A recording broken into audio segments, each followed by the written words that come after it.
इंसान की कीमत।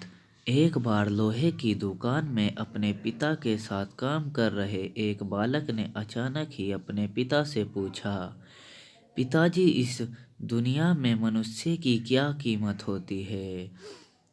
पिताजी एक छोटे से बच्चे से ऐसे गंभीर सवाल सुनकर हैरान रह गए। फिर वे बोले, बेटे, एक मनुष्य की कीमत आंकना बहुत मुश्किल है, वो तो अनमोल है। बालक, क्या सभी उतने ही कीमती और महत्वपूर्ण हैं? पिताजी, हाँ बेटे। बालक के कुछ पल्ले पड़ा नहीं।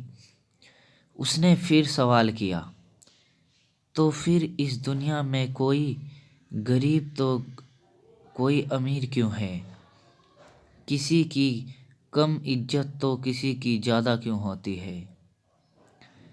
सवाल सुनकर पिताजी कुछ देर तक शांत रहे और फिर बालक से स्टोर रूम में पड़ा एक लोहे का रोड लाने को कहा।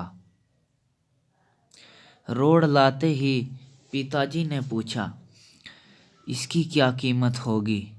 बालक, लगभग 300 रुपये।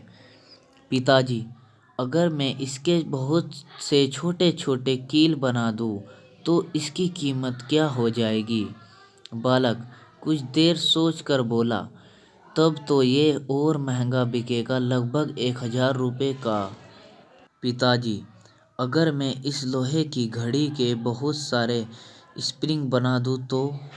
बालक कुछ देर सोचता रहा और फिर एकदम से उत्सर्जित होकर बोला, तब तो इसकी कीमत बहुत ज़्यादा हो जाएगी। पिताजी उसे समझाते हुए बोले, ठीक इसी तरह मनुष्य की कीमत इसमें नहीं है कि अभी वो क्या है, बल्कि इसमें है कि वो अपने आप को क्या बना सकता है। बालक अपने पिता की बात समझ चुका था।